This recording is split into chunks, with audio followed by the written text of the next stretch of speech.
글을 보니까 대략 한 50여 년 전에 분들이 이 땅을 살아갈 때는 이 땅을 살아가는데 꼭 필요한 그 생필품이라고 그러죠. 이 생필품이 한 50여 가지 정도 되었다고 이렇게 이야기를 합니다. 그랬는데 50년이 지난 오늘 우리 현대인들이 이 땅을 살아가는데 필요한 생필품 무려 800여 가지로 늘어났다는 겁니다. 글쎄 무슨 근거를 가지고 무슨 기준을 가지고 그 생필품을 뽑았는지는 모르겠습니다만 한 가지 확실한 거, 지난 수년 전과 비교를 해봐도 도저히 상상할 수 없었던, 예측할 수 없었던 많은 기기들이 생필품으로 우리 손에 들려져 있다는 사실입니다. 핸드폰이 그렇고 mp3가 그렇고 요즘 어지간한 집마다 있는 식기세척기가 그렇습니다. 옛날 어른들은 그런 거 없이 다 설거지하고 연탄 아궁이에서 연탄을 겨울을 맞이하고 그렇게 하지 않았겠습니까? 그런데 문제가 뭐냐? 예전에 어른들은 이 생필품 50가지 정도를 가지고도 참 넉넉하게 여유있게 그렇게 살아가신 것 같았는데 요즘 우리를 가만히 보면은 무려 800가지로 표현되는 이 생필품을 가지고도 더 많은 걸 가지지 못해서 더 편리한 걸 누리지 못해서 늘 아쉬워하고 또 만족하지 못하는 그런 안달하는 생활을 하고 있지 않는가, 그런 생각을 해보게 되는 것입니다. 저는 신앙생활하는 저와 여러분들이 이 800가지를 갖추고도 만족함이 없어 불평하는 존재가 아니라 50여 가지밖에 손에 들려지지 않았지만 그것을 가지고 풍족하게 감사하고 감격하고 또 누리면서 그렇게 사는 성도들이 되시면 좋겠다는 것입니다. 이 자족하는 마음, 이 자족하는 마음이 신앙생활에 얼마나 중요한 요소인지 모르겠습니다. 디모데전서 6장 6절에 보니까 그러나 지족하는 마음이 있으면 경건이 큰 이익이 되느니라. 우리 1년을 되돌아보면서 내게 이 경건의 유익이 되는 이미 하나님 내게 주신 여러 가지 것들을 자족하는 마음이 있는지, 그리고 그것이 감사로 연결이 되고 있는지를 점검하는 시간이 있었으면 좋겠습니다. 저는 목사로서 지난 한 주일 동안 이 부분을 오며 가며 참 많은 생각을 했습니다. 나는 과연 자족하는 생활을 하고 있는가? 50가지를 가지고도 자족하는 삶을 내가 지금 영위하고 있는가? 한참 그것을 생각하다가 보니까 문득 떠올랐던 것이 이 자족으로 말미암아 찾아오는 감사도 필요한 거지만 뭘 감사하느냐도 이것도 중요하다는 생각을 하게 되더라는 것입니다. 우리가 감사 생활도 필요하지만 뭘 감사하느냐, 사람은요 무엇을 가지고 어떤 감사 제목을 가지고 감사하느냐가 그게 그 사람의 실력이요, 그게 그 사람의 본질입니다. 지난 한 해 동안 여러분의 감사가 전부 물질적인 거, 명예적인 거 이런 것에 머물러 있으면 그게 여러분의 현 주소예요. 저는 오늘 성경에 그 바울을 생각을 하면서 참 그분이 왜 신령한 깊은 하나님의 사람인가를 봤더니 그의 감사 제목이 우리랑은 조금 다른 것 같아요. 대부분에 있어서 바울의 감사 제목은 물질이 아니라 사람이더라는 것입니다. 그런 관점으로 지난 주간에 바울 서신을 다시 한번 읽어보기 시작했는데 얼마나 은혜를 받았는지 몰라요. 성경 곳곳에서 사람을 향한 바울의 감사가 얼마나 자주 거기에 표현되어지고 있는지 새삼 제가 발견을 하고 참 놀라는 마음을 가졌습니다. 몇 군데를 한번 읽어드리겠습니다. 바울 서신 편지 서두에 거의 대부분 이런 바울의 고백이 담겨져 있습니다. 고린도전서 1장 4절 그리스도 예수 안에서 너희에게 주신 하나님의 은혜를 인하여 내가 너희를 위하여 항상 하나님께 감사하노니. 에베소서 1장 16절 너희를 인하여 감사하기를 마지 아니하고 내가 기도할 때에 너희를 말하노라. 빌립보서 1장 3절 4절 내가 너희를 생각할 때마다 나의 하나님께 감사하며 간구할 때마다 너희 무리를 위하여 기쁨으로 항상 간구함은. 또 골로새서 1장 3절 우리가 너희를 위하여 기도할 때마다 하나님 곧 우리 주 예수 그리스도의 아버지께 감사하노라. 이런 사람에 대한 감사의 표현은 한도 끝도 없습니다. 제가 이 바울의 모습을 보면서 제가 설교할 때 여러분 감사하십시오, 봉사에 감사하십시오, 항상 감사하셔야 됩니다, 이걸 가르치는 것도 필요하지만 무엇에 감사를 할 것인가를 가르치는 것도 참 필요하더라는 것입니다. 제가 오늘 설교 제목을 당신이 나의 감사 제목입니다. 우리 올 한 해의 추수감사절은 하나님이 주신 여러 가지 많은 물질, 하나님이 주신 많은 여러 가지 풍성한 것들로 인해 감사하는 것도 필요하지만 사람으로 인한 감사. 지난 한 해 돌아보면 여러분 한 사람의 필요를 위하여 하나님이 얼마나 많은 사람을 붙여주셨습니까? 여러분 분당 우리교회를 다니면은 저 한 사람을 위해서 얼마나 주변에 신실한 동역자들을 붙여줬는지 어떨 때는 목이 메일 지경이에요. 얼마나 돕는 많은 사람들을 붙여줘서 제가 그 풍성함을 누리면서 이렇게 달려오고 있다는 사실입니다. 여러분 아파트 가격이 올라서 감사하고 판교 당첨돼서 감사하고 이번에 사업이 잘 돼서 수출이 많이 돼서 감사하고 건강이 회복돼서도 감사하고 이런저런 감사한 것 참 많지만 저는 그 수많은 감사 제일 꼭대기 맨 위에다가 좋은 아내 주신 거 감사합니다. 좋은 남편 주신 거 감사합니다. 좋은 교회에서 이런 만남의 축복 주신 거 감사합니다. 이런 감사가 올 한 해에 풍성하게 넘쳐나게 되기를 바랍니다. 이 감사가 왜 필요한가? 제가 발견한 거, 물질, 명예 이런 가변적인 것 때문에 감사가 넘치는 사람들은 그것에 따라서 우리의 기쁨도 요동치더라는 거예요. 올 한 해는 장사가 잘 되고 사업이 잘 돼서 풍성한 감사를 누렸는데 내년에는 이게 안 되면 감사가 곤두박질 치는 일이에요. 근데 바울을 보니까 그런 가변적인 물질적인 형이하학적인 데 대한 감사가 아니라 하나님 주신 아름다운 동역자, 하나님 주신 아름다운 사람의 그 감사가 있으니까 가변적인 세상에 물결치듯 감사가 흔들리지 않더라는 거예요. 그가 감옥으로 곤두박질 치던, 그가 핍박을 당하는 자리에 빠지던 변함없는 감사가 넘쳐난 거예요. 감옥에서 쓴 그 옥중서신에서도 감사 너희로 인하여 내가 감사가 넘친다, 이런 은혜가 있더라는 것입니다. 사실 아이들에게 이 감사 제목을 가르쳐야 돼요. 이 만남의 축복이야말로 정말 풍성한 감사라는 걸 가르쳐야 됩니다. 예전에 우리가 어릴 때는 온 가족들이 한 방에 자고 한 상에서 밥을 먹었습니다. 그래서 요즘은 이 가족이라는 표현을 많이 쓰지만 옛날에는 식구라는 말을 많이 썼습니다. 이 밥 먹는 입이라는 거예요. 한 상에 둘러 앉아서 밥을 먹고, 그리고 뭐 상 치우면 그게 또 잠자리가 되고, 그래서 한 방에 뭐 6명, 7명 그렇게 자는 불편한 생활을 했었는데, 그때는 오매불망 내 독방 가지는 거, 내 혼자 쓰는 방 가지는 게 이게 소원이었는데, 사실은 그런 불편했지만 결과를 놓고 보니까요, 그게 한 방에 여럿이 더불어 자고 먹고 하는 게 이게 얼마나 정서에 좋은지를 연구 결과가 나왔습니다. 뉴욕 대학 포스트만 교수라는 분이 논문을 썼는데, 이분이 연구하기를 방 하나를 독차지하면서 혼자 사용하며 자란 아이들을 한 그룹을 하고, 또 한 방에서 여러 형제들이 함께 기거하는 아이들을 또 한 그룹으로 해가지고 이 두 그룹을 가지고 장기간에 걸쳐서 조사를 했다는 겁니다. 그랬더니요, 나중에 어떤 결과가 일어났는가?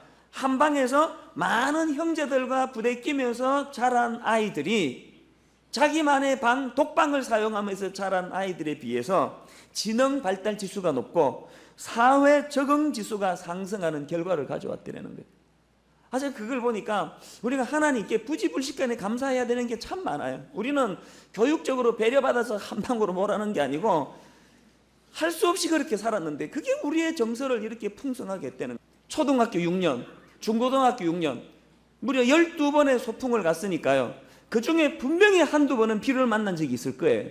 그렇죠? 기대하고 소풍을 갔는데 갑자기 막 비가 쏟아진단 말이에요. 그러면 여러분 절망이 밀려오던가요?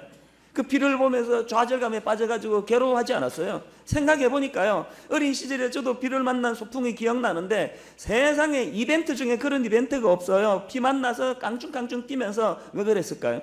제가 깨달은 거, 내가 좋아하는 내 친구와 사랑하는 사람과 함께 당하는 고난은요, 내 인생길에 사랑하는 사람과 함께 경험하는 고통스러운 일은 인생의 이벤트가 될 수 있다는 걸 이제 새롭게 깨달았다는 거예요. 저나 여러분의 인생이 아무런 고난과 고통도 없는 순탄한 생활을 혼자만 하는 인생길이 되기보다는 너무 사랑하는 그 사람과 함께 소풍길 같은 인생에 비를 만나는 듯 고난이 찾아오고 고통이 찾아올 때 이것을 함께 나누는 동고동락하는 동역자와 함께 고난을 받아서 여러분 인생의 고난이 참 지루한 인생길에 양념처럼 그것이 받아들여지는 인생의 이벤트처럼 여러분의 고난이 인식되어지는 축복이 있기를 바랍니다. 예, 좋은 사람과의 동행, 동거, 이것이 이렇게 소중하더라는 것입니다. 그래서 제가 자꾸 마음속에서 그 독백되어지는 유행가 딱 한마디에, 제가 가사를 모르기 때문에 딱 한마디 가사가 머릿속에서 노래되어지는 일이 많습니다. 사람이 꽃보다 아름다워. 그럼 그 다음 가사를 모르겠어요. 나머지는 다 허밍 처리합니다. 꽃보다 아름다워. 사람이 꽃보다 아름다워. 꽃보다 아름다워. 이 테이프 레코더가 고장난 것처럼 계속 그것만 하는 게 꽃보다 아름다워. 꽃보다 아름다워. 그러고 나면은요, 마음이 좀 좋아져요. 전 여러분 인생길이, 또 저의 인생길이 진짜 사람이 꽃보다 아름답고, 사람이 꽃보다 향기롭고, 사람이 내가 가지고 있는 수많은 감사 제목들 다 뭉쳐도 이 아름다운 사람 하나 만난 것보다 못하다고 하는 사실을 인식하는 그런 인생 되시기를 바랍니다. 그럼 행복해져요. 기쁨이 넘쳐요. 주일날 이 설교를 준비하면서 이제 모든 설교를 다 마무리하고 이제 프린트하는 것만 남아있을 때 그 벅차오르는 감격을 여러분 모르실 거예요. 이제 드디어 내가 모든 설교 준비를 다 끝내놓고 내 사랑하는 성도님들을 만나게 됐다고 생각하면 토요일 날 빨리 하루가 갔으면 좋겠다는 거예요. 이 만남이 이렇게 좋은 거예요.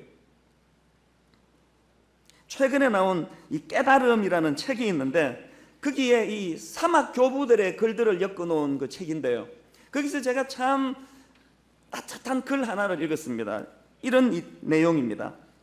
이렇게 적혀 있습니다. 아가도는 말했다.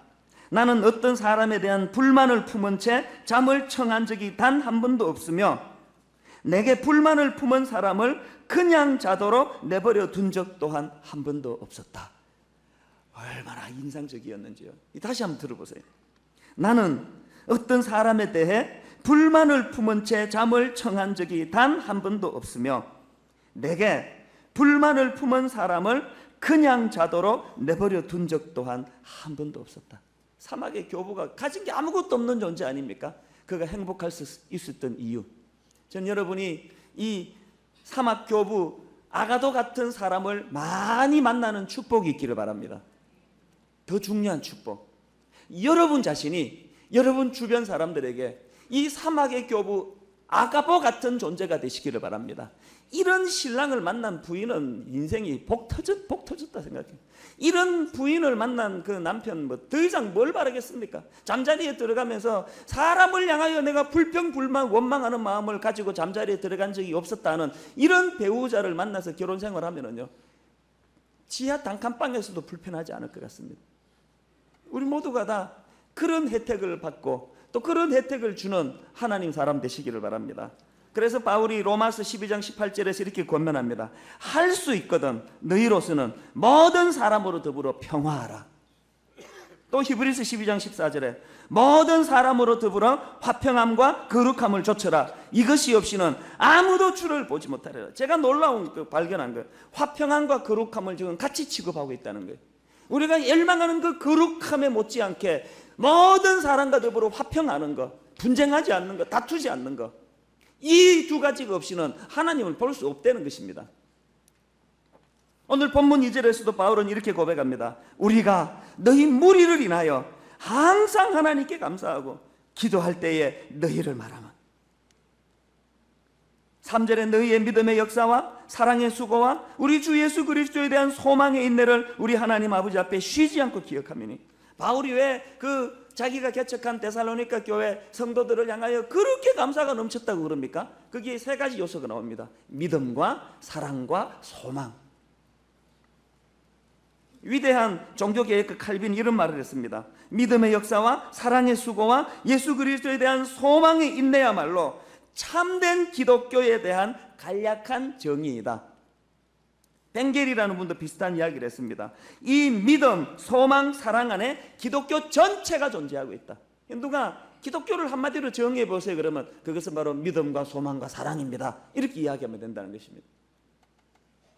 우리가 잘 아는 고린도전서 13장에서도 예수 믿는 우리 모두가 다 믿음과 소망과 사랑은 항상 지니고 다녀야 되는 덕목이라고 그렇게 권면하고 있는 이유가 여기 있는 것입니다. 그런데 중요한 것은 오늘 본문 3절에 보니까 이 중요한 세 가지 항목, 믿음과 사랑과 소망에 전부 꼬리표가 하나씩 붙어 있더라는 거예요. 이 믿음, 소망, 사랑을 제대로 구현하기 위해서 이 전제 조건 세 가지가 같이 따라 붙어 있더라는 것입니다. 오늘 이것들을 같이 살펴보면서 하나님, 내가 내 옆에 있는 사람에게, 저 인생이 이 사람에게 감사 제목이 될 수 있게 해주시고, 또 이 사람이 내 인생의 감사 제목이 될 수 있게 해주시고, 그러기 위하여 오늘 나누게 되는 이 세 가지 전제 조건이 풍족히 이루어지게 되기를 원합니다. 이런 마음으로 이것들을 한번 살펴보겠습니다. 첫째로 믿음의 역사입니다.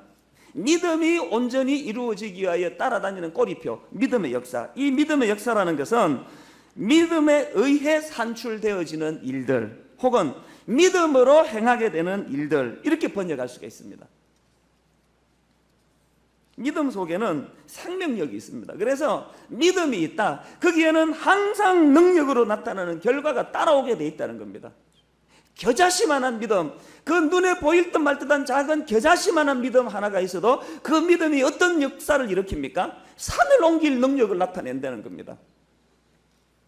오늘 5절에 생명력 있는 믿음을 가진 데살로니가 교인들을 이렇게 설명합니다. 이는 우리 복음이 말로만 너희에게 이른 것이 아니라, 그 다음에 오직 능력과 성령과 큰 확신으로 된 것이니.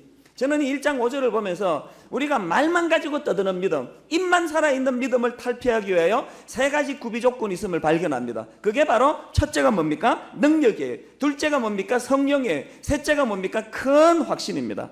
이 세 가지는 서로 얽히고 설켜가지고 유기적인 관계를 가지고 있습니다. 우리는 복음 자체가 가지고 있는 능력이 있다는 것을 인식해야 됩니다. 그리고 복음 자체가 가지고 있는 능력이 제대로 발휘되게 하여 성령의 기름 부으심이 필요하다는 걸 인식하셔야 됩니다. 성령의 기름 부으심으로 이 믿음이 딱딱하고 날카로운 이론으로만 끝나는 것이 아니라 내 삶 속에서 사건을 일으키는, 역사를 일으키는 능력이 된다는 사실을 어떻게 경험할 수 있습니까? 큰 확신을 가지고 하나님 앞에 나아갈 때. 그래서 이 능력과 성령과 큰 확신은 우리가 행함이 있는 믿음을 위해 구비해야 될 큰 조건이라는 거예요. 능력과 성령과 큰 확신. 두 번째로 사랑의 수고입니다. 사랑이야말로 기독교의 본질인데 거기에 사족처럼 붙어 있는 거 하나, 사랑에는 수고가 따라야지 그게 사랑이라는 겁니다. 여러분, 사랑 때문에 행하여지는 수고, 혹은 땀 흘리면서 일하는 노동으로 표현될 수 있는 이 수고라는 표현, 어떻게 생각하십니까? 흔히들 사랑은 명사가 아니라 동사이다, 뭐 이런 이야기들을 문학적으로 표현하는 이유가 거기 있습니다. 사랑은 명사가 아니에요. 우리 예수님의 모본을 보세요. 우리를 사랑하셨습니다. 저는 요한복음 3장 16절이 너무 좋아요. 하나님이 세상을 이처럼 사랑하사, 그 다음에 독생자를 주셨으니. 십자가가 그 주님의 사랑의 수고의 결정체 아니겠습니까? 오늘 우리의 치명적인 결함, 사랑한다 하는데 수고가 없어요. 저는 여러분의 사랑의 수고가 점점 확장되기를 바랍니다. 우리 사랑하는 어머니들, 수능시험 뒷바라지 하신 분들이요, 너무 애쓰셨어요. 그러나 여러분 또 한번 생각하면, 여러분 일평생 남을 위하여 사랑의 수고한 게 내 자식밖에 없다고 한다면 그 인생은 참 초라한 인생이에요. 사랑의 수고가 점점 지경이 넓어지기를 바라요. 점점 지경이 넓어져서 그 사랑의 흔적이 곳곳에 묻어났으면 좋겠습니다. 내가 가지고 있는 땀과 눈물과 그 노력의 결정체인 물질을 가지고 연약한 자들을 위하여 기꺼이 사용하는 것. 여러분 오늘 추수감사헌금을 드리면은 오늘 이 돈 가지고 교회 어디다 건물 질까 이런 데 생각하지 아니하고, 여러분 주시는 이 헌금을 가지고 또 어떤 불우하고 연약한 이웃을 위하여 이 헌금을 쓸 것인가를 고민할 수밖에 없는 게, 여러분의 땀과 눈물과 사랑의 결정체가 그 헌금에 담겨 있다는 걸 알기 때문에 그렇습니다. 이게 사랑의 수고입니다. 여러분 지난 한 해 동안 얼마나 많은 사랑의 수고를 하셨습니까? 입만 떼면 사랑 그러는데 수고가 없는 사랑, 그것은 죽은 사랑입니다. 지난 주일날 우리 교회 주차봉사부 교통사고가 났어요. 이 사거리에서 그 교통을 정리하시는데 안 믿는 그 젊은 청년 같아요. 이제 막 차들이 막 몰려오고 이렇게 좀 짜증이 났던 것 같아요. 이 한창 이제 이렇게 그 신호를 주고 살짝 옆으로 보는데 이 사람이 이 교통 봉사하시는 분 확 지나가가지고 발등을 바퀴가 그냥 꾹 밟고 지나가 버렸어요. 보고가 들어오기를 큰일 났다는 거예요.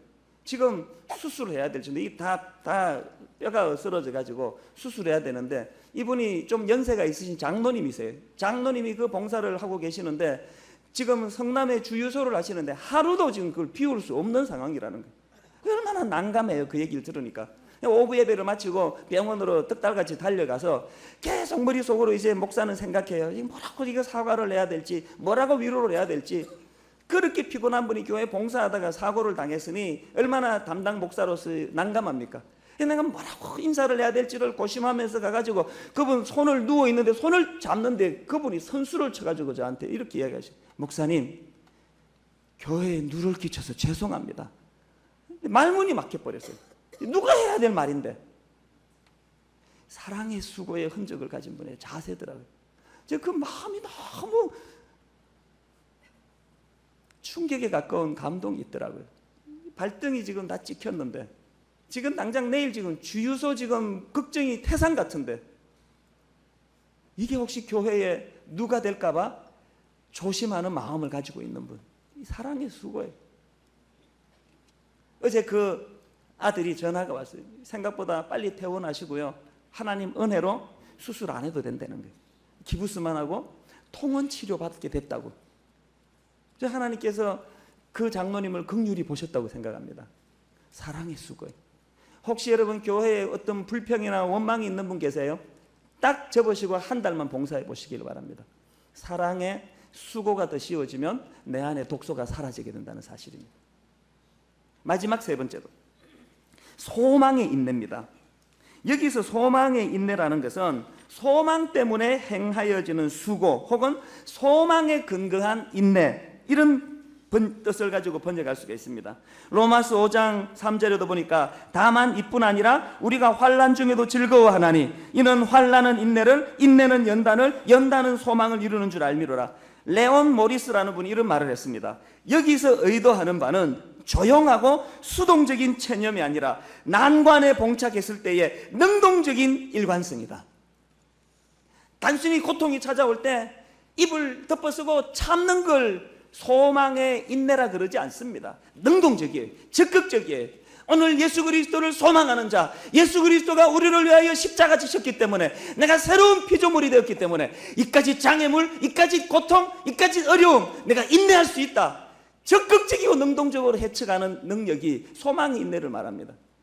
저는 여러분 심령에 소망의 인내가 있기를 바랍니다. 어려운 일이 있을 때 예수 그리스도로 말미암아 우리를 위하여 사랑의 수고를 아끼지 아니하신 분, 우리를 위하여 십자가 자리까지 내려가셨던 그분, 그분으로 말미암아 내게 소망이 생겼어요. 이까지 고통 이겨낼 수 있도록. 오늘 본문 6절에 데살로니가 성도들이 그 고통을 어떻게 이겨냅니까? 또 너희는 많은 환난 가운데, 그 다음에 보니까 성령의 기쁨으로 도를 받아 우리와 주를 본받는 자가 되었으니, 닥친 환난은 억지로 참는 게 아니에요. 성령님으로 말미암아 기쁨으로 감사함으로 자기 환난을 이겨나갈 수 있었다는 사실입니다. 저는 분당 우리 교회가 이 세 가지 덕목을 잘 갖춘 성도님 되시기를 바랍니다. 믿음의 역사가 있는 성도. 이 믿음의 역사는 하나님을 위한 항목이라고 할 수 있습니다. 두 번째가 사랑의 수고. 이것은 대인관계를 위한 겁니다. 우리 이웃을 위하여 사랑의 수고를 행하는 거예요. 세 번째가 소망의 인내. 이건 나 자신을 위한 거예요. 하나님 내 삶 속에 이 소망의 인내가 풍성할 수 있도록, 이런 풍성한 나와 너가 모여 이루는 것이 교회 공동체예요. 그래서 여러분 앞을 봐도 옆을 봐도 당신이 나의 기도 제목이에요. 당신이 나의 감사 제목이에요. 당신으로 말미암아 내 삶의 질이 높아졌어요. 이런 풍요로움을 고백할 수 있게 되었다는 사실입니다. 저는 이번 추수감사절날 놀라운 이벤트 하나를 생각했습니다. 하나님이 그저께 목요일날 차를 타고 가는데 갑자기 아이디어를 줘가지고 바로 우리 직원한테 전화를 했더니 이런 작품이 만들어졌습니다. 이게 뭐냐 하니까 추수감사절날 당신이 나의 감사 제목이라는 거예요. 그래서 여러분 오늘 이 자리에 있기까지 참 고마웠던, 그러나 잊혀졌던 많은 사람들에게 사랑의 편지를 보내시기를 바랍니다. 지금 쓰시려고요? 우표까지 들어있습니다. 모든 걸 세트로 다 드렸습니다. 교회가 추수감사절 되면 떡 나눠주잖아요. 그럼 무슨 의미가 있는지 모르겠다 생각을 해서 이런 생각을 했습니다. 여러분 분당구리에 다니시는 거 참 복인 줄 아셔요. 이 카드를 가지고 고마운 분들에게 편지 쓰세요. 친정 부모님도 좋고요, 잊혀진 은사님도 좋고요, 누구에게도 좋아요. 이 한 통으로 모자라면 더 구입해서 문방구 가서 두 번째부터는 본인이 싸서 구입해서 하세요. 이거 딱 우리 숫자만 했기 때문에 이걸 2장 가져가시는 일은 없어야 되지만요, 이번 한 주 내내 당신이 나의 감사 제목입니다라는 그 풍성함을 가지고 한 주 내내 행복한 삶을 사시는 여러분 되시기를 주님 이름으로 축원합니다. 오늘은 추수감사주일입니다. 하루 온종일 지난 한 해 동안 보살펴 주시고 인도해 주셨던 그 하나님의 은혜가 많이 떠올라지는 그런 시간 되시기를 바랍니다. 그리고 그 은혜를 마음에 담는 자들만이 누리는 감격과 감사와 기쁨이 충만한 하루 온종일 되시기를 바랍니다. 저는 이 추수감사절을 맞은 오늘 성경의 한 인물을 여러분에게 소개해 드리려고 합니다. 머비보셋이라는 사람입니다. 이 사람은 사울 왕의 손자입니다. 그리고 요나단의 아들입니다. 그러니까 왕손입니다. 가만히 내버려뒀으면 이스라엘의 3대 왕이 될 뻔한 사람이었는데, 근데 그가 5살이던 때에 인생이 완전히 몰락하는 절망적인 사건을 경험합니다. 이웃에 있던 블레셋이 공격을 했는데, 그 블레셋과의 전쟁 중에서 자기 할아버지 사울과 아버지 요나단과 또 두 삼촌이 그 길보아 전투에서 비참하게 목숨을 잃어버립니다. 너무 다급해져 가지고 그 유모가 이 5살짜리 머비보셋을 데리고 산속으로, 왕손이니까 뭐 표적 1호 아니겠습니까? 너무나 황급히 도망가다가 그 과정에서 그 유모가 떨어뜨려 가지고 두 다리가 부러지는데, 그 후유증으로 두 발을 쩔뚝거리는 중증 장애인이 됩니다. 하루아침에 인생이 몰락하는 비극을 경험하는데, 그 어린 나이에 부모의 사랑을 받으며 자라야 될 그 나이에 불구의 몸이 돼가지고 깊은 산속에서 20-30년 그렇게 숨어 지내다 보니까, 우리 사극 같은 거 보시면 알지만 뭐 쿠데타로 새로 정변을 일으켜가지고 정권을 잡은 왕이면은 반드시 그 이전의 왕가를 다, 일족을 다 멸망시키지 않습니까? 후한을 없애기 위해서. 더군다나 새로 등극한 왕이 누굽니까? 다윗입니다. 할아버지 사울에게 철천지 원수 같은 존재예요. 그러니까 그 유모가 이 머비보셋을 키우면서 날마다 주의를 당부했던 게 뭘까요?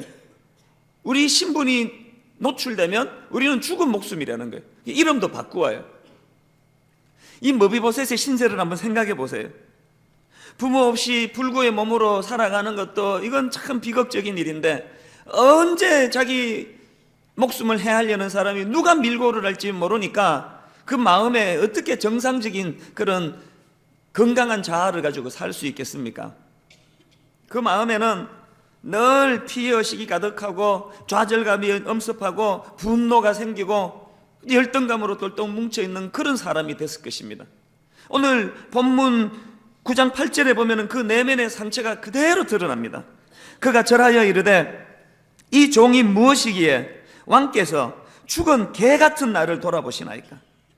다윗이 수소문해가지고 그를 자기 앞으로 데려오라 그러니까 그가 다윗 앞에 가자마자 던졌던 말이 이거예요. 개 같은 나, 개 같은.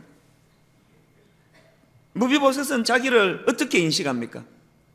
죽은 개 같은 존재라는 거예요. 이렇게 스스로를 인식하는 사람에게 무슨 희망이 있겠습니까? 호흡이 붙어 있으니까 살아가는 거지, 하루하루를 그냥 연명하면서 늘 마음에 그 상하고 찢겨진 마음으로 똘똘 뭉친 사람이 머비보셋이었던 걸 알 수가 있습니다. 그런데 이런 너무나 비참한 인생으로 몰락한 머비보셋에게 놀라운 일이 일어났습니다. 오늘 본문 3절을 보니까 왕이 이르되 사울의 집에 아직도 남은 사람이 없느냐? 내가 그 사람에게 하나님의 은총을 베풀고자 하노라 하니, 시바가 왕께 아뢰되 요나단의 아들 하나가 있는데 다리 저는 자니이다 하니라. 하루하루를 피곤하면서 절망 속에 그렇게 살아가던 머비보셋을 다윗 왕이 거두어 준 거예요. 다윗이 머비보셋에게 준 큰 두 가지 은총이 뭐냐? 첫째로는 물질적인 보상입니다.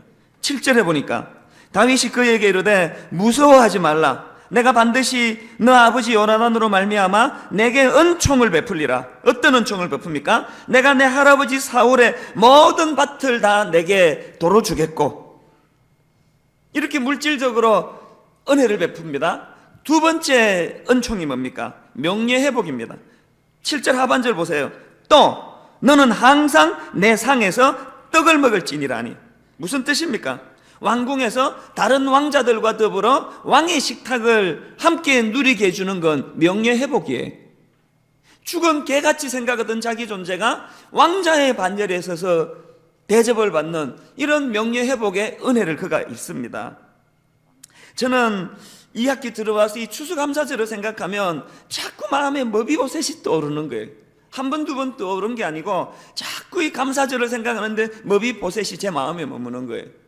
왜 그런가 봤더니 이 머비보셋이 다윗에게 받았던 이 은혜가 우리 하나님에게서 제가 받았던 그 은혜더라고요. 죄로 말미암아 태중에서부터 죄악 가운데 거하던 모태로부터 태어난 우리 인생이 내버려두면 그저 탐욕적이고 이기적이고 근시안적인 눈을 가지고 멀리 내다보지 못해서 눈앞에 있는 것만 급급하다가 끝내버릴 인생인데, 십자가로 우리를 거두어 주신 주님의 은혜로 말미암아 새로운 인생이 되고 새로운 신분이 되었더라는, 자꾸 이 감격이 이번 2학기 들어서면서 제 마음에 넘치니까 머비보셋이 자꾸 떠오르더라는 거예요. 오늘 예배 드리는 우리 성도님들 가운데 여러분 스스로에 대해 이 머비보셋이 자기를 인식했던 것 같은 이런 인식을 가진 분 계십니까? 어떤 실패를 계기로 해서 인생이 꺾여버렸는데 아무리 노력을 해도 회복은 잘 되지 않고 이렇게 저렇게 애쓰다가 자기도 모르게 자기 마음속에 그런 좌절감이나 실패감을 가지고 죽은 개 같은 존재처럼 나는 희망이 없다. 혹시 이런 분 이 자리에 계시다면 저는 오늘 여러분, 하나님께서 여러분을 찾고 계시다는 사실을 기억하시기를 바랍니다. 죽은 개 같은 존재로 여기던, 그래서 깊은 데 숨어있던 머비보셋을 다윗이 수소문하여 찾아내는 것처럼 오늘 하나님 여러분 원근각지에서 불러 모아주신 거예요. 저는 이 추수감사절날 아침에 머비보셋에게 임한 그 다윗의 은총이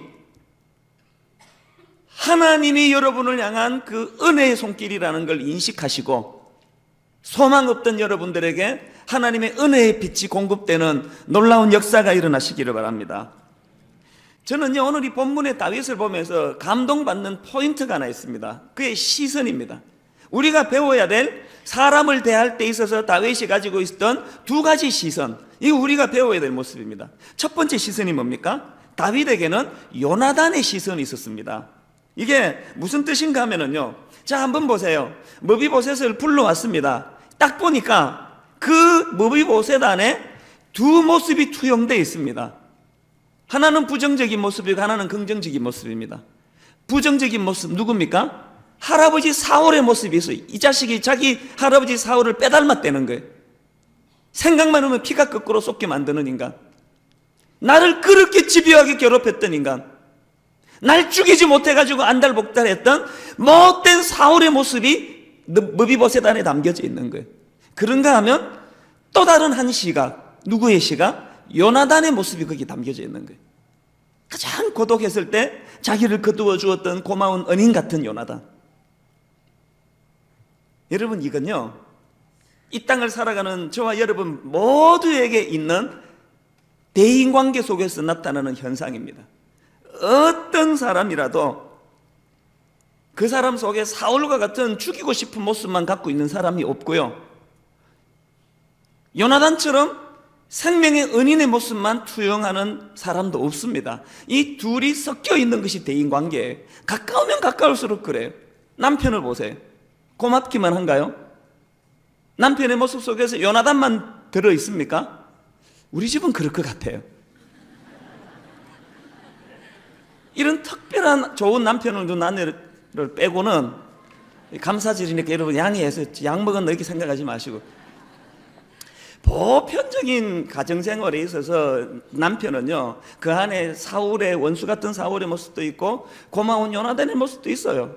가만히 생각해 보면 세상에 내 보호자 되고 내게 고마운 일을 해준 분이 남편이지만 또 다른 각도로 보면 내게 이렇게 상처를 많이 준 남자는 세상에 없습니다. 어느 남자가 그런 상처를 그 정도 줬습니까? 반대도 마찬가지 아닙니까? 고부간에 갈등 그러는데 시부모와 며느리와의 관계도 똑같아. 나한테 상처 주고 내게 아픔을 줬던 그 기억들을 다 떠올리라 그러면 책이 한 권 나와요. 그러나 또 반대로 참 그래도 나를 고맙게 거두어주고 기다려주고 사랑해주는 그 요나단의 시각으로 보면 고마운 내용은 책이 한 권이 뭐예요? 전집이 나올 수 있습니다. 이 두 가지 시각이 늘 같이 공존하는 게 대인관계예요. 그럴 때 불행하게도 우리는 어느 쪽을 주로 택합니까? 9가지 요나단의 시선이 내 안에 담겨 있고 한 가지 못된 사울의 기억이 있는데 우리는 희한하게 이 9가지를 던져버리고 한 가지 사울의 기억을 담아요. 그래서 늘 원망하고 불평하고 이렇게 되더라는 거예요. 우리는 오늘 본문의 다윗에게서 뭘 배워야 됩니까? 머비보셋 안에 투영되어 있는 요나단의 시선, 요나단의 모습과 사울의 모습이 있을 때 다윗은 사울을 택하지 아니하고 요나단의 시각으로 그를 바라보았다는 겁니다. 오늘 본문 1절을 보니까 다윗이 이르되 사울의 집에 아직도 남아있는 사람이 있느냐? 내가 요나단으로 말미암아 그 사람에게 은총을 베푸리라. 내가 사울로 말미암아 일가를 멸족시키리라. 이게 아니에요. 요나단으로 말미암아.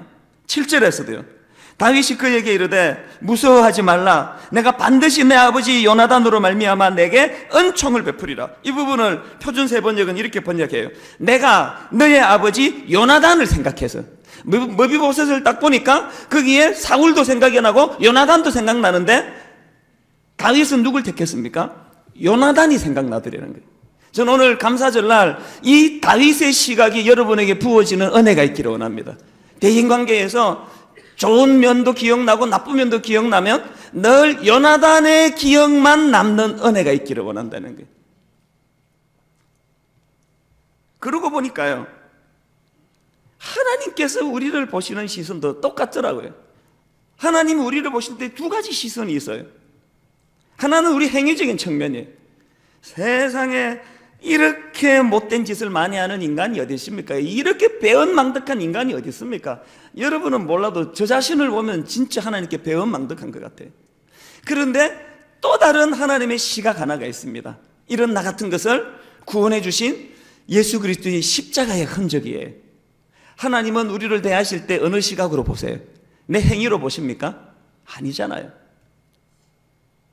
십자가의 시각으로 내 안에 계시는 십자가의 흔적으로 나를 대해 주시니까 자꾸 의롭다는 거예요. 안 의로운데 우리는 칭이 사실은 그 옳은 거 아니에요. 그 하나님이 시선이 십자가에 머물러 있어서 우리를 봐줘서 우리를 의롭다고 그러는 거지, 우리의 그 행위로 보면은 어떻게 우리가 의롭습니까? 우리 이런 혜택을 받고 있는 거예요. 하나님의 시각은 우리의 못된 행위에 머물지 아니하고 십자가로 구원받은 존재로서 우리를 바라봐 주시는 거예요. 이 은혜를 받았으니 우리도 우리의 시각이 다윗처럼 교정되는 은혜가 있기를 원합니다. 그런가 하면 제가 다윗에게 감동하는 두 번째 시선은 뭐냐? 하나님 은혜의 시선이 그에게 있더라는 겁니다. 3절을 가만히 보세요. 왕이 이르되 사울의 집에 아직도 남은 사람이 없느냐? 내가 그 사람에게, 그 다음 보세요, 하나님의 은총을 베풀고자 하노라. 1절에서는 요나단으로 말미암아 내가 은총을 베풀겠다 그랬는데 그런 인간적인 은총에 머물지 아니하고 3절에 보니까 하나님의 은총으로. 무슨 뜻입니까? 그동안 자기에게 베풀어 주신 그 하나님의 은총이 너무 감격적이어서 이 내가 받은 하나님의 은총을 나도 머비보셋에게 베풀겠다는 겁니다. 저는 이 구절에서 참 많은 생각을 합니다. 다윗이 머비보셋에게 호의를 베풀 수 있었던 결정적인 이유는 사울의 시각과 요나단의 시각이 공존하는 머비보셋을 보면서 왜 사울 쪽으로 기울어 그의 목을 자르지 아니하고 요나단 쪽으로 기울어 은혜를 베풀었나 했더니 그 내면 바탕에 하나님의 은총의 시각이 있다는 거예요. 나도 용서받았다는 거예요. 나도 은혜를 입었다는 거예요. 그 은혜의 시각으로 사람들을 바라보고 상대하니까 무비보셋을 향한 긍휼함이 생겨났더래요. 여러분, 분당 우리 교회에서 기도 많이 하시는 분은 용서의 대가들이 되시기를 바랍니다. 한국 교회의 이 이원론적인 사고가 이거 아닙니까? 기도 많이 하는데 약간 보면은 헷가닥한 사람 같은데 세상에 속 좁기는 또 교회에서 최고예요. 허구한 날 성령 체험했다는데 대인관계를 가만히 보면 비열한 짓은 제일 많이 해요. 아니 뭐 기도 많이 하는 게 꼭 그런 건 아니지만 그 미꾸라지 몇 마리가 물을 흐린다고 보편적으로 그런 경우는 우리 많이 경험했어요. 강단에서 무슨 신령한 척하고 막 그 이덕한 목소리 내면서 설교하는 사람 있잖아요. 주의 이름으로 축원합니다. 이런 목사들일수록 가만히 이렇게 목회하는 거 보면 굉장히 비열하고 인간적이고 세상적인 방법을 동원하고 또 강단에 서면 또 할렐루야. 이런 게 너무 혼란스럽다는 거예요. 강단에서 그렇게 거룩하면 삶 속에서 연약한 성도들을 품는 것도 대가가 돼야 되지 않습니까? 일하는 방식이 하나님의 방식이 돼야 되지 않습니까? 그러니까 기도 많이 하는 그걸 자랑할 것이 아니라 하나님의 은총을 받은 자들이 마음에 누리는 연약한 자들을 향한 사랑의 대가, 용서의 대가, 세상에 품지 못할 것이 없는 하나님의 성품을 담는 이것을 자랑해야 된다는 것입니다. 저는 우리 교회에 기도 많이 하는 분들이 그런 하나님의 모습으로 우리 교회를 섬기는 것을 정말로 감사합니다. 다윗에게서 배워야 되는 참 아름다운 모습입니다. 사도 바울을 보세요. 로마서 1장 14절에 보니까 헬라인이나 야만인이나 지혜 있는 자나 어리석은 자에게 다 내가 빚진 자라. 그러므로 나는 할 수 있는 대로 로마에 있는 너희에게도 복음 전하기를 원하더라. 바울이 무슨 야만인에게 빚을 졌습니까? 바울이 언제 그 어리석은 자에게 빚을 졌습니까? 빚진 적 없어요. 그러나 다윗 마음에는 바울 마음에는 다윗이 그랬던 것처럼 다메섹 도상에서 내 행위에 초점을 두고 나를 멸하지 아니하시고 주님의 십자가의 시각으로 다메섹 도상에서 나를 거두어 주신 그 은혜가 가슴 속에 있으니까 자기를 괴롭히는 야만인이 내가 빚진 자처럼 느껴진다는 거예요. 용서하지 않고는 견딜 수 없는, 그에게 복음 전하지 않고는 견딜 수 없는 빚진 자의 심정이 있더라는 거예요. 저는 오늘 예배 가운데 여러분을 괴롭히는 어떤 사람이 십자가 은혜로 여러분이 그분에게 용서하지 않고는 내가 견딜 수 없는 빚진 자의 심정을 회복하게 되시기 바랍니다. 이렇게 말하지 마세요. 내가 왜 저 인간 용서해야 되는데? 은혜를 모르는 사람이에요. 내가 왜 저 인간 용서해야 되는데? 이유가 있습니다. 주님이 요나단의 시각으로 나를 용서해 주셨기 때문에 빚진 자의 심정으로 이를 악물고 그를 용서하는 자리까지 가려고 애쓰는 이것이 신앙인의 모습이더라는 것입니다. 저는 다윗 안에 있던 이 두 시선, 대인관계에서 여러분에게 주어지기를 원합니다. 요나단의 시선, 하나님의 은혜의 시선, 이 시선으로 상대방을 바라보면 분당 우리 교회는 대인관계에서 지금보다 훨씬 윤택한 은혜가 넘치는 교회가 될 줄로 믿습니다. 자, 이렇게 해서 무비보셋이 다윗에게 큰 은혜를 받았습니다. 그런데 제가 주목하는 것은 지금부터예요. 이렇게 다윗이 무비보셋에게 은혜를 베풀어 준 다음에 세월이 꽤 흘렀습니다. 그러던 어느 날 우리 다 알다시피 다윗 왕에게 절체절명의 위기가 찾아옵니다.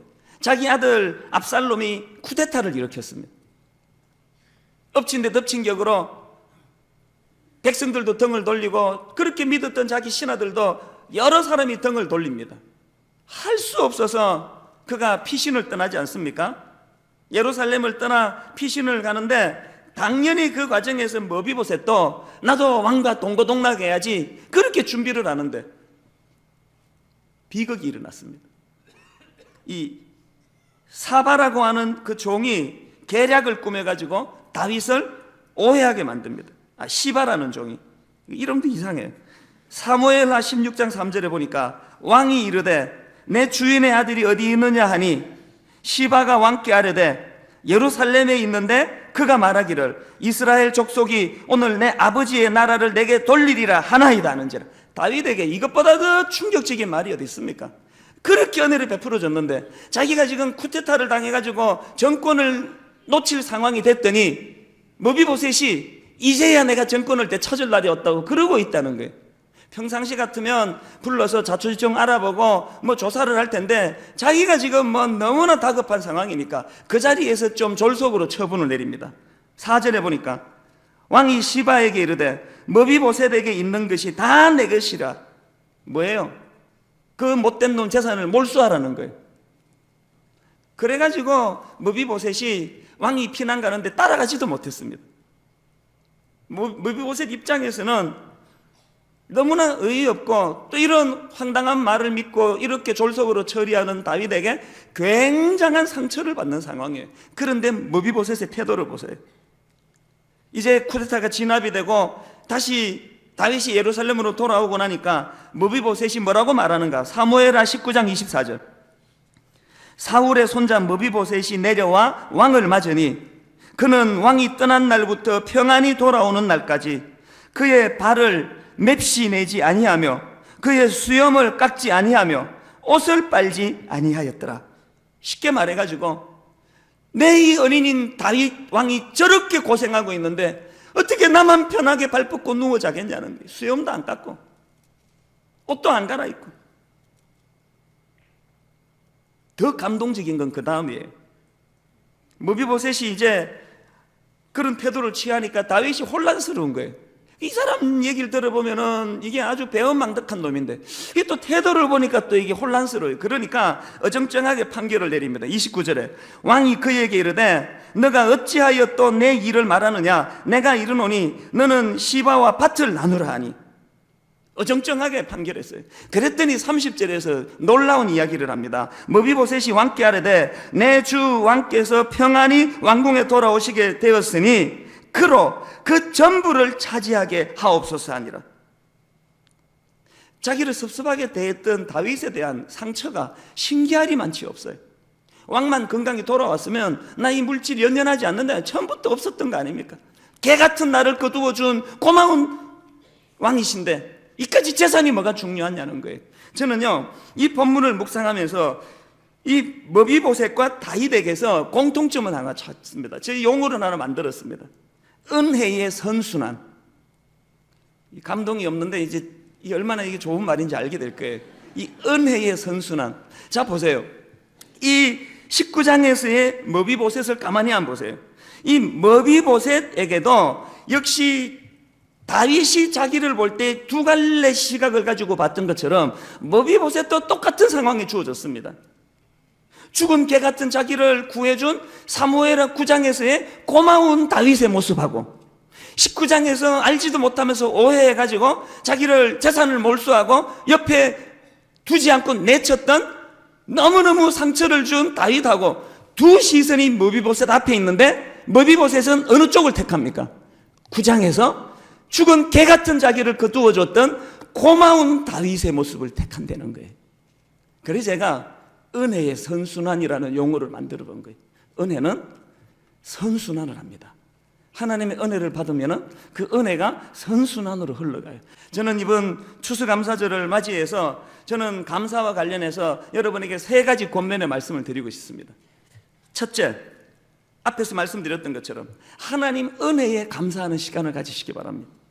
우리가 아직 연약할 때, 우리가 아직 죄인 되었을 때 십자가로 우리를 구원해 주셨던 그 하나님, 그 하나님의 은혜가 내 심령의 밑바탕 색을 이룰 때에 우리도 두 가지 시각으로 다가오는 어떤 사람에게 사울의 모습과 요나단의 모습으로 다가오는 어떤 사람에게 요나단의 마음으로 품는 은혜가 주어지게 된다는 사실입니다. 두 번째로 주변 고마운 사람들에게 감사하는 여러분 되시기를 바랍니다. 저는 이번 추수감사절에 여러분이 인간미 없이 뭐 하나님께만 영광을 돌린다 이런 인간미 없는 성도가 아니라 주변에 고마운 사람을 자꾸 발굴하고 그분께 감사를 표하는 여러분 되시기 바랍니다. 그래서 여러분 이번에 선물을 작년에도 이 선물을 드렸지만요, 우표까지 준비를 다 했습니다. 편지 봉투까지 써서 넣기만 하면 됩니다. 시중에 이런 친절한 교회가 쉽지 않습니다. 꼭 여러분 고마운 어떤 대상을 정해서, 저에게는 뭐 이사장님일 수 있고 그 집사님일 수 있고 뭐 여러분 모두에게 편지를 드리고 싶은, 지금도 쓰지는 마세요.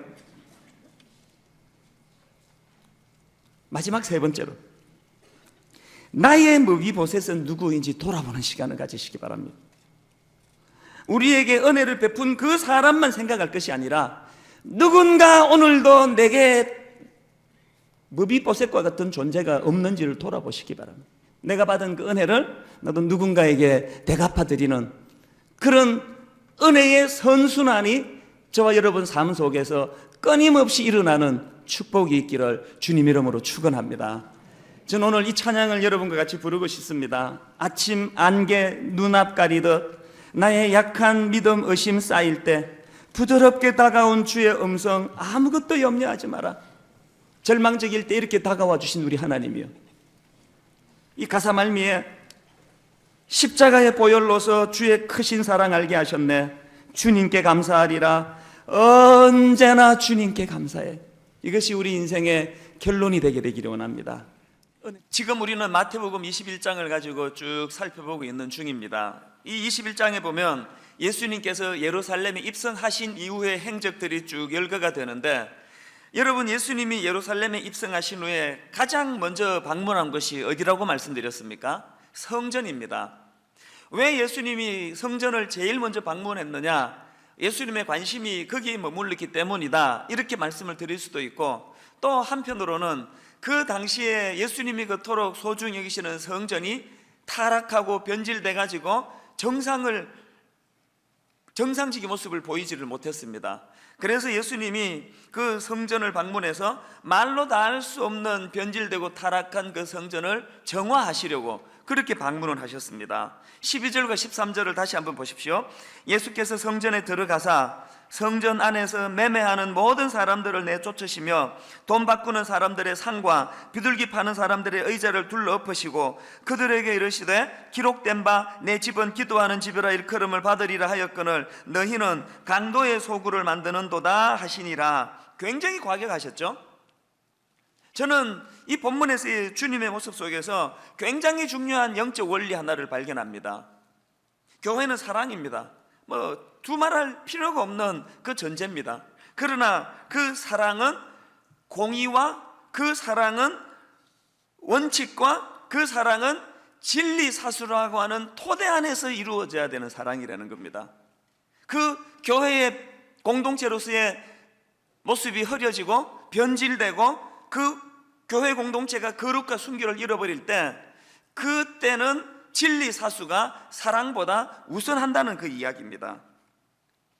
목회를 해보니까, 특히 담임 목사가 돼보니까 이 둘의 균형이 얼마나 어려운지 모르겠습니다. 지금 우리나라에서 성공적으로 목회하시는 목회자들을 가만히 연구해보고 분석해보면 그런 분들에게 대부분의 공통점이 하나 있는데, 바로 이 사랑과 공의의 조화가 잘 이루어져 있다는 겁니다. 온 세상 모든 것들을 다 포용하고도 남은 넓은 사랑, 깊이 있는 사랑을 가지고 있는가 하면, 그런가 하면 때로는 피도 눈물도 없는 냉정한 결단력을 가지고 있습니다. 교회의 유익을 위해서라면, 교회 공동체의 거룩과 순결을 위해서라면 저분은 맹렬 인간이 아닌가 할 정도로 감정 없이 일을 무섭게 처리하는 이런 일들을 종종 보게 됩니다. 저 역시도 이 두 가지 균형을 잘 갖춘 교회 지도자가 되기를 날마다 기도하고 있습니다.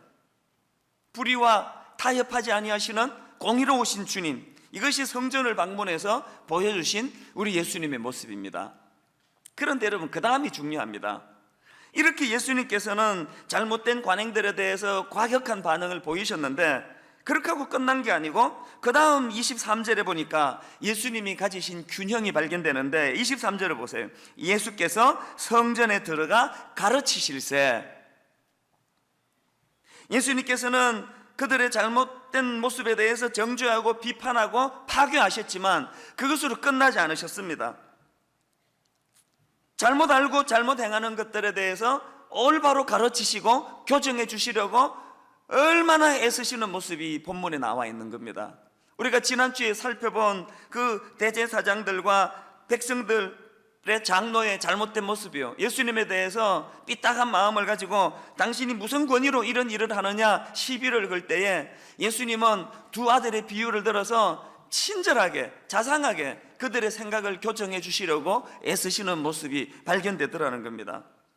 불의를 사랑이라는 이름으로 못 본 척 지나가지 아니하시는 이 공의가 살아계신 예수님이시지만, 그러나 또 한편으로 할 수만 있으면 스스로 깨닫고 돌아올 수 있도록 마음을 담고 계시는 이 예수님의 균형, 이것이 오늘 우리 지도자들이 가져야 될 성품이요, 이것이 오늘 자녀를 양육하는 우리 어머니 아버지가 가져야 될 성품이요, 이것이 오늘 이 땅을 살아가는 우리 그리스도인들의 모습이어야 한다고 생각합니다.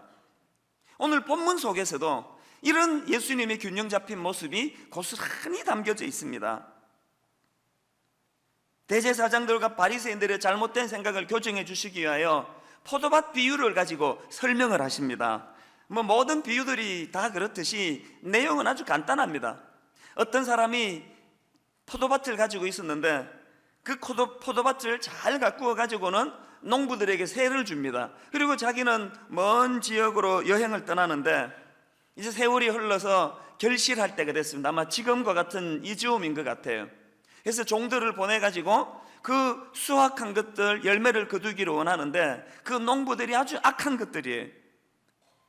대언망덕하게도 그 주인이 보낸 종들을 잡아 죽여버립니다.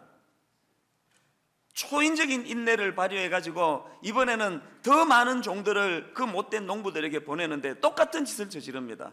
그러니까 이 포도밭 주인이 상식적으로는 납득이 안 가는, 비유가 그렇듯이 무한 인내를 가지고 인내하면서 이번에는 내 아들을 보내자, 내 아들을 보내면 내 아들은 존중해 주겠지, 그러면서 그 농부들에게 보냈는데 그 아들마저 죽여버렸습니다.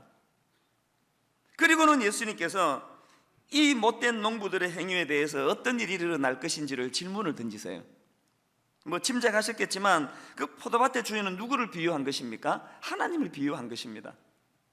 그리고 보냄받은 그 종들은 구약에 그 수없이 많이 파송되어 온 선지자들을 말하는 것일 것이고요, 그 포도밭을 세내어 일한 못된 농부들은 이스라엘 백성들을 가리키는 것이고, 그 주인의 아들은 예수 그리스도를 비유하는 것입니다. 그러니까 이 말씀의 핵심은 하나님은 수많은 세월 동안 변질되고 타락한 이스라엘 백성들을 위하여 하나님의 종들인 선지자들을 보내고 회개를 촉구했지만 말을 듣지 않았다는 거예요. 그래서 예수 그리스도 독생자를 이 땅에 보내주셨는데 여전히 그들은 회개하지 않는데, 너희들이 하나님이 이렇게 기회를 주심에도 불구하고 끝까지 회개하지 않으면 반드시 그 결과에 대한 심판이 있을 것이다, 이것을 강조하려고 들려주신 비유의 말씀이에요. 그러니까 오늘 이 본문은 굉장히 무서운 말씀이에요. 그런데 제가 추수감사주의를 앞두고 하나님께서 이 한 해 동안 주신 감사에 대해, 은혜에 대해서 어떤 본문이 좋을까를 묵상하다가 가만히 보니까 이 무서운 오늘 본문 말씀 속에 사실은 놀라운 하나님의 사랑과 하나님의 긍휼하심이 담겨져 있는 감사 제목이 너무 많이 나오는 겁니다. 여러분들은 오늘 이 본문 속에서 어떤 감사 제목을 발견할 수 있으십니까? 저는 오늘 본문 안에서 수없이 많은 감사 제목을 발견하는데 이것을 압축하고 하니까 한 세 가지로 크게 압축되는 것을 경험을 했습니다. 추수감사절을 맞이해서 오늘 이 부분을 좀 살펴보려고 하는데, 오늘 본문 속에서 발견되는 감사 제목 세 가지. 첫째가 뭘까요? 사명 주심에 대한 감사입니다. 33절을 한번 보십시오. 다른 한 비유를 들으라. 한 집 주인이 포도원을 만들어 산 울타리로 두르고 거기에 접자는 틀을 만들고 망대를 짓고 그 다음에 농부들에게 새로 주고 타국에 갔더니, 저는 이 농부들을 믿고서 자기가 조성한 그 모든 포도밭을 그 농부들에게 다 맡겨주는 이 주인의 모습 속에서 천지를 창조하시고 모든 우주를 다 만드신 하나님께서 마지막 날 인간을 만드시고 우리 인간들에게 그것을 위임해 주시는 아버지 하나님의 모습을 발견합니다. 제가 이 구절을 묵상하다가 창세기 1장 28절 말씀이 문득 떠올랐습니다. 하나님이 그들에게 복을 주시며 하나님이 그들에게 이르시되 생육하고 번성하여 땅에 충만하라. 땅을 정복하라. 바다의 물고기와 하늘의 새와 땅에 움직이는 모든 생물을 다스리라 하시니라. 여러분, 이 모습이 마치 포도밭을 그 주인이 만들어서 산 울타리를 두르고 접자는 틀을 만들고 망대를 지어놓고 그렇게 하고 농부에게 주는 그 주인과 너무 흡사하지 않습니까? 그러니까 하나님이 오늘 우리에게 사명을 주시더라는 겁니다. 우리 이런 관점으로 지난 1년을 되돌아봤으면 좋겠습니다. 여러분, 지난 1년 동안 나름대로 얼마나 수고 많으셨습니까? 가장은 가장대로 경제가 이렇게 어려운데 제2의 IMF라 그러는데 사업은 지금 뭐 악화일로를 치닫는데 얼마나 애쓰셨습니까? 우리 가정의 주부들은 주부대로 그런 남편을 보필하고 또 자녀들을 돕느라고 얼마나 고생 많으셨습니까? 누구라서 이런 수고와 애씀이 없는 인생이 있겠으며 누구라서 그 과정에서 지치고 힘들지 않는 인생이 있겠습니까? 사실 여러분, 예수 인생 편해지려고 믿는 거 아닙니다. 주님께서 마태복음 11장 28절에서 이렇게 초청하지 않으십니까? 수고하고 무거운 짐진 자들아 다 내게로 오라 내가 너희를 쉬게 하리라. 뉘앙스로 보면은 뭐 예수만 믿으면 모든 인생의 짐이 다 내려놓고 고생 끝 행복 시작일 것 같은데, 이 말씀에 속아가지고 예수를 믿었더니 좋아지는 게 하나도 없어요. 왜? 그 다음 구절을 인용을 안 했기 때문입니다. 29절을 보니까 주님이 이렇게 말씀하세요. 나는 마음이 온유하고 겸손하니 나의 멍에를 메고 내게 배우라. 그러시면서 어깨에 지워진 그 죄짐을 내려놓으시더니 더 무거운 십자가를 지워주시는 거예요. 그래서 이게 예수 믿고 나니까 이게 뭔가 속았다는 느낌에, 속인 건 예수님이 아니고 설교하는 목사가 시간이 없어서 거기까지밖에 인용을 못해서 그런 거예요. 예수 편하게 이 세상을 좀 편하게 살려고 예수를 믿으셨으면 생각을 바꾸셔야 됩니다. 예수 믿는다고 편해지지 않습니다. 짐이 더 무거워요. 죄짐을 내려놓은 그 자리에 사명이라고 하는 십자가를 지어주기를 원하시는 분이 예수님이세요. 그러니까 인생은 둘 중에 하나예요. 죄짐을 지고 허덕거리든지 아니면은 죄 문제가 해결되고 주님의 자녀가 된 다음에는 사명의 짐을 지고 허덕거리든, 기왕 허덕거리는 인생이면 전자보다 후자가 고상하다 이 이야기지, 예수 믿는다고 해서 이 세상을 그저 양탄자유를 걷게 되는 건 절대 아닙니다. 그런데 예수님께서는 이 십자가라고 하는 그 무거운 사명의 짐을 지워주시면서 놀라운 말씀을 하십니다. 29절 하반절을 보니까 그리하면 너희 마음이 쉼을 얻으리니. 어떻게 해요? 그 무거운 십자가를 지면 오히려 마음이 쉼을 얻는데 이는 내 멍에는 쉽고 내 짐은 가벼움이라 하시니라. 참 믿겨지지 않는 말씀이지만 저는 이 말씀 속에서 희망을 찾습니다.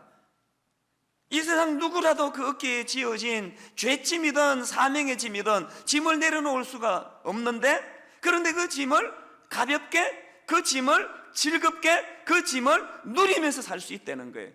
제가 이 부분을 설명하기 위해서 그림 하나를 소개해 드리려고 하는데, 여러분 그 비투겐슈타인의 오리 토끼라고 하는 애매도형 그림을 본 적이 있는지 모르겠습니다. 제가 자료를 준비했는데 화면을 한번 보십시오. 이 비트겐슈타인의 이 그림은요, 이렇게 보면은 토끼예요. 저렇게 보면은 오리예요. 두 개가 다 보이는 분이 계시고요, 오리만 보이는 분이 계시고 토끼만 보이는 분이 계세요. 이 오른편 윗부분의 길쭉한 부분을 귀로 보면은 그게 토끼고요, 그 길쭉한 부분을 오리의 부리로 보면은 그 오리가 됩니다. 아직도 안 보이세요? 그러니까 저 그림은요, 저 그림의 이미지를 결정하는 것은요, 그 그림 자체가 아니라 그 그림을 보는 사람의 마음에 따라 토끼가 되기도 하고 오리가 되기도 한다는 거예요. 이 세상의 짐이 저 비트겐슈타인의 그림과 같다는 것입니다. 예수 그리스도 없는 짐은 고통이에요. 예수 그리스도 없는 짐은 마음의 짐이에요. 예수 그리스도와 함께 동행하는 짐은 사명이에요. 예수 그리스도와 함께하는 수고는 기쁨이에요. 즐거움이에요. 제가 왜 저 그림을 보여드렸을까요? 우리 생각을 바꾸자는 거예요. 우리 생각을 바꾸면 십자가와 같은 무거운 사명도 기쁘게 질 수 있다는 것입니다. 그래서 저는 오늘도 생각합니다. 하나님, 이 교회가 이렇게 커진 거, 제가 교만해지지 않기 위해서는, 토끼기로 생각하지 않기 위해서는, 오리의 부리가 하나님의 뜻임을 알기 위해서 사명 감당하기 원합니다. 그래서 지난 특별 새벽 부흥회 때 무려 성도님들이 1억 4천만 원 더 되는 헌금을 해주셔가지고, 여기에 주보에 나와 있죠. 에듀 투게더 프로젝트. 이제 무려 경제적으로 어려워 과외를 못 받는 아이들 100여 명 정도 우선 그렇게 스타트를 하는데 점진적으로 늘려갈 예정입니다. 그 아이들에게 과외 공부를 시켜주는 거예요. 여러분, 실력이 있으시면서 시간적 여유가 있으시면 교사로 자원하시기를 바랍니다. 사명을 감당하시기 바랍니다. 오늘 우리가 추수감사절에 드려지는 이 헌금도 지난주 예고해 드렸던 것처럼 우리가 지금 또 다른 복지재단 하나를 수탁받으려고 합니다.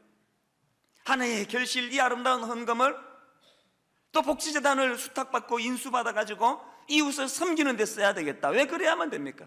우리끼리 떡 해먹고 파티하고 잔치 벌이면 분위기도 좋고 기분도 좋은데 왜 그래야만 합니까? 하나님 교회를 크게 만들어 주실 때 이것이 사명인 줄로 믿기 때문입니다. 제가 들어보니까 지금 이 지구상에 자기 나라 말로 된 성경 번역이 97%가 이루어졌대. 깜짝 놀랐습니다. 단 3%만이 자기 언어로 성경이 번역되지 않았는데 다 소수민족이겠죠. 어떤 선교사님 얘기 듣고 제가 너무 감동했습니다. 이분이요, 어떤 부족의 성경 번역을 위하여 지금 그 나라 말을 배우고 익히고 그렇게 노력하고 있는데, 제가 충격을 받은 것은 그렇게 수고하고 애써가지고 번역하려고 하는 부족 인구가 몇 명인지 아십니까? 700명입니다. 700명. 그 듣지도 보지도 못한 소수민족 700명을 위하여, 그들에게 성경을 전하기 위하여 인생을 바치고 있는 선교사님이 계시다는 거예요. 여러분, 그 선교사님이 입이 이렇게 튀어나와가지고, 왜 이찬수 목사 같은 사람은 저렇게 영광받으면서 사람들에게 박수받고 인정받으면 목회하는데 나는 왜 이 구석진 데서 알지도 못하는 700명을 위해서 인생을 바쳐야 되느냐고 그렇게 원망불평하면서 번역하고 있다고 생각하지 않습니다. 기쁨이에요. 사명이에요. 사람이 알아준들 무슨 그게 큰 대수냐는 거예요. 저는 한 해를 마무리하는 이 시점에 지난 세월 동안 힘들고 어려운 여러 것들이 있었다면, 하나님, 나 믿고 맡겨준, 난 그런 용량이 안 되는데 하나님은 나를 그렇게 인정해 주신 은혜의 결과였노라고 고백하시고, 그리고 또 남은 2009년도를 하나님 앞에 계산하면서, 주님, 기왕 짐을 지고 사는 것이 인생이라면 죄짐 지고 허덕이는 초라한 인생이 아니라 사명의 짐을 지며 나아가는 인생 되게 하여 주시옵소서. 이 감사 제목, 감사 기도인 줄로 믿습니다. 그런가 하면 두 번째로 기다려 주심에 대한 감사입니다. 본문에서 발견되는 은혜가 그것입니다. 아까도 살펴봤지만 농부들에게 그 포도밭을 맡겨주실 때는 결실을 원한 건데, 그 못된 농부들이 배은망덕한 짓을 해요. 종을 보냈는데 죽여버리고, 또 그 다음에 더 많은 종을 보냈는데 죽여버리고, 초인적인 인내를 가지고 자기 아들을 보내는데 끝끝내 돌이키지 않는 그 농부들, 그 농부를 향한 무한 인내를 가진 포도밭의 주인과 같으신 우리 하나님 아버지, 이 하나님의 인내의 법칙이 오늘날에도 그대로 적용된다는 사실입니다. 베드로후서 3장 9절에 보니까 주의 약속은 어떤 이들이 더디다고 생각하는 것 같이 더딘 것이 아니라 오직 주께서는 너희를 대하여 오래 참으사 아무도 멸망하지 아니하고 다 회개하기에 이르기를 원하시느니라. 이 하나님의 오래 참으심. 오래전의 일입니다만 유명한 무신론자 로버트 잉그솔이라는 사람이 있을 때입니다. 자기 나름대로는 지식인이에요. 자기 나름대로는 똑똑한 사람이에요. 이 로버트 잉그솔이 무신론에 대해서 강의를 하면서 이런 행위를 했습니다. 탁상에 시계를 탁 꺼내놓더니, 내가 하나님께 5분만 시간을 주겠다. 지금부터 내가 5분 동안 하나님을 저주할 터인데 그동안에 하나님이 나를 죽이기를 바란다. 5분이 지나도 내가 죽지 않으면 하나님은 없거나 있어도 실패자에 불과하다. 그렇게 큰 소리를 쳤습니다. 그리고는 5분 동안 말로 다 표현할 수 없는 저주와 독설을 하나님께 퍼부었습니다. 아무 일도 일어나지 않았습니다. 이 잉그솔이 이렇게 이야기했습니다. 인간이 승리자요, 신은 패배자다. 그 이야기를 전해 들었던 믿음 좋은 크리스찬이에요. 테오도르 파크라고 하는 사람이 씩 웃으면서 그 이야기를 듣고 이렇게 이야기를 했답니다. 과연 하나님이 실패한 것일까? 오래 참으시는 하나님의 인내를 5분간으로 단축시켜 보려고 한 잉그솔의 시도가 패배한 것은 아닐까? 좀 감동 좀 받으시기를 바라요. 이거 얼마나 의미 있는 이야기예요. 과연 하나님이 실패한 것일까? 오래 참으시는 하나님의 인내를 5분으로 단축시켜 보려고 한 잉그솔의 시도가 실패한 것은 아닐까? 십자가에서 인간을 구원하시려고 오래 참고 있는데 군병들이 그 주님의 인내를 무산시키려고 얼마나 조롱을 많이 했습니까? 내려와 보라, 네가 하나님의 아들이면 내려와라, 너부터 구원해라. 제가 이런 이야기를 하도 여러 번 해서 들은 분 많지만 생생하게 묘사하기 위하여, 저 같으면은 내려갈 수 있잖아요. 하나님의 아들인데.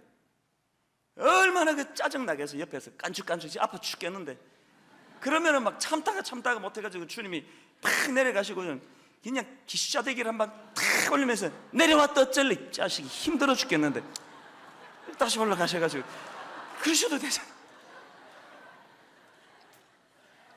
주님이 만약에 그러셨으면요, 그 군병들의 조롱에 인내하지 못하고 그렇게 하고 내려오셨으면 주님은 주님으로서의 인격과 위상과 주님으로서의 권위는 회복되셨는지는 몰라도 우리는 구원받지 못했습니다. 오래 인내하시는 그 주님, 오늘 이 농부의 모습에서 그 기다리시는 인내하시는 주님을, 구원의 법칙에만 해당되는 게 아니에요. 몇 주 전에 담임 목사 시무투표가 있었지 않았습니까? 너무나 많은 성도님들이 7년 연장에 찬성을 해주셔가지고 그게 인터넷에 이제 올려지면서 제가 그날 밤에 이런저런 덕담 많이 들었습니다. 목사님 축하합니다.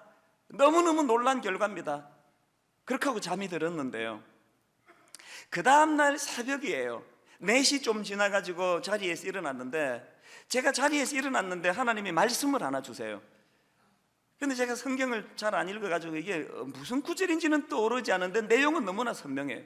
그래서 제가 컴퓨터를 켜고 그 내용을, 하나님 주신 그 새벽에 주신 말씀을 막 다 검색을 했더니 그게 누가복음 13장 6절의 말씀이더라고요. 한번 들어보세요. 이에 비유로 말씀하시되 한 사람이 포도원에 무화과 나무를 심은 것이 있더니 와서 그 열매를 구하였으나 얻지 못한지라. 그 다음에 보세요. 포도원 지기에게 이르되 내가 3년을 와서 이 무화과 나무에서 열매를 구하되 얻지 못하니 찍어버리라. 어찌 땅만 버리게 하겠느냐.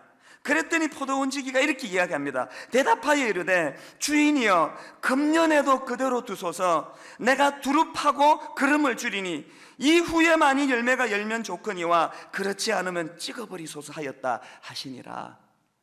시무투표가 있고 난 그 다음 새벽에 하나님이 제게 주신 말씀이에요. 네가 목회를 잘해서 성도들이 그렇게 놀라운 찬성표를 던져줬다고 생각하면 착각이라는 거예요. 하나님이 기다려주시는 그 은혜, 개척하고 42살에 시작해서 경험도 없고 성격도 지금보다는 훨씬 급하고 실수도 많이 하고 이런저런 부끄러운 일을 많이 했음에도 불구하고 그 하나님의 오래 기다려주시는 그 성품을 닮은 우리 고마운 성도들의 눈물 어린 기다려주신, 그래서 지난 7년은 연습으로 했다 치고 앞으로 7년 잘하기 바랍니다, 그런 메시지가 담겨 있다는 것을 새벽에 하나님 제게 주신 거예요. 목이 메더라고요. 제가 만약에 그 투표 결과를 가지고 우쭐하거나 교만하거나 돌아다니면서 그거 떠벌리고 자랑하면 저는 바보입니다. 여러분께 그런 의미에서 제가 감사해요. 반대하신 1.1% 보니까 49명이 반대했는데 보니까 5부니까 딱 한 명만 더 채워지면 한 부에 예배 한 번에 10명씩이 반대하는 거예요. 그래서 이걸 제가 여기 10명이 계세요. 손 들어보세요. 예, 10명이 계세요. 제가 그날 그렇게 마음에 결심했습니다. 하나님, 매 예배 때마다 10분이 앉아 계시는 걸 의식하겠습니다. 그분들을 위해서 제가 말씀을 준비하겠습니다. 기다려주시는 하나님, 우리 부모 노릇 제대로 합니까? 천하보다 귀한 생명을 자녀라는 이름으로 맡겨주셨는데 탐욕에 쩔어가지고 세상 가치관에 쩔어가지고 자녀 얼마나 헷갈리게 만듭니까? 주인 입장에서 당장 부모 갈아치우고 싶으실 것 같은데 기다려주시는 하나님, 3년 더 기회 주마. 아이, 그렇게 기르는 거 아니야. 이 기다려주시는 은혜가 오늘 이 감사절날 우리 심령에 와닿게 되시기를 바랍니다. 이게 하나님의 은혜더라는. 그런가 하면 마지막 세 번째로 종말에 행위대로 심판하심에 대한 감사입니다. 38절부터 41절까지 어떤 결과가 나타납니까? 마지막에 농부들이 그 아들을 보고 서로 말하되 이는 상속자니 자 죽이고 그의 유산을 차지하자 하고 이에 잡아 포도원 밖에 내쫓아 죽였느니라. 그러면 포도원 주인이 올 때에 그 농부들을 어떻게 하겠느냐? 그들이 말하되 그 악한 자들을 진멸하고 포도원은 제때의 열매를 바칠 만한 다른 농부들에게 새로 줄 것이니이다. 여러분, 왜 이 마지막에 심판하시면 우리가 감사합니까? 그렇지 않으면 우리 너무 억울해요. 오늘 이 세상에 말씀대로 산다고 복 받는 것처럼 느껴지지가 않아요. 악한 것들 더 잘 살아요. 불의를 행하는 것들 더 떵떵거리고 살아요. 억울해요. 너무너무 분해요. 신학적으로 말하면 오늘 이 세상은 잠시 반란군이 점령하고 있는 상태예요. 그러니까 제대로 된 시민들이 고통당하는 상황이에요. 그러나 이렇게 하고 끝나지 않습니다. 우리에게 소망을 주셨어요. 그 반란군을 진압하고 공의가 세우실 것이다. 우리 억울함을 풀어줄 것이다. 반드시 악한 것들을 정죄하고 심판할 것이다. 이 부분은 다음 주일날 제가 또 구체적으로 말씀을 드리겠습니다만, 저는 이 추수감사절날 이 말씀이 우리에게 위로가 되시기를 바랍니다. 이 땅에서는 억울하고 분하고 저 악한 것들이 떵떵거리고 잘 사는 불합리한 세상 속에서도 주님의 공의를 저희는 믿습니다. 그 주님의 공의로 오심이 마지막 날 심판으로 나타날 줄로 믿습니다. 그날을 우리가 사모하는, 감사하며 기다리는 그런 저와 여러분 되시기를 간절히 바랍니다. 결론을 맺습니다. 오늘 설교 제목이 평생 감사예요. 이게 어떻게 가능할까요? 세 가지를 마음에 담으세요. 사명 주심에 대한 감사. 유난히 어려워도, 유난히 힘들어도 하나님이 내게 사명 주셨기 때문에 내가 이거 감당하면 내 남편이, 내 아내가, 내 자녀가, 내 주변 사람들이 내 이 수고의 열매를 그들이 누릴 것이다. 두 번째가 기다려주심에 대한 감사. 자격 없는데 7년이나 연장해 주신 그 하나님 은혜, 그 성도들의 은혜, 어떻게 제가 행복하고 감사하지 않겠습니까? 그런가 하면 반드시 공의가 살아나 행위대로 심판하실 주님이 계시다는 이것이 우리에게 감사 제목인 줄로 믿습니다. 이 은혜가 오늘 하루 온종일 여러분 내면에 흘러넘치는 축복이 있기를 주님 이름으로 축원합니다.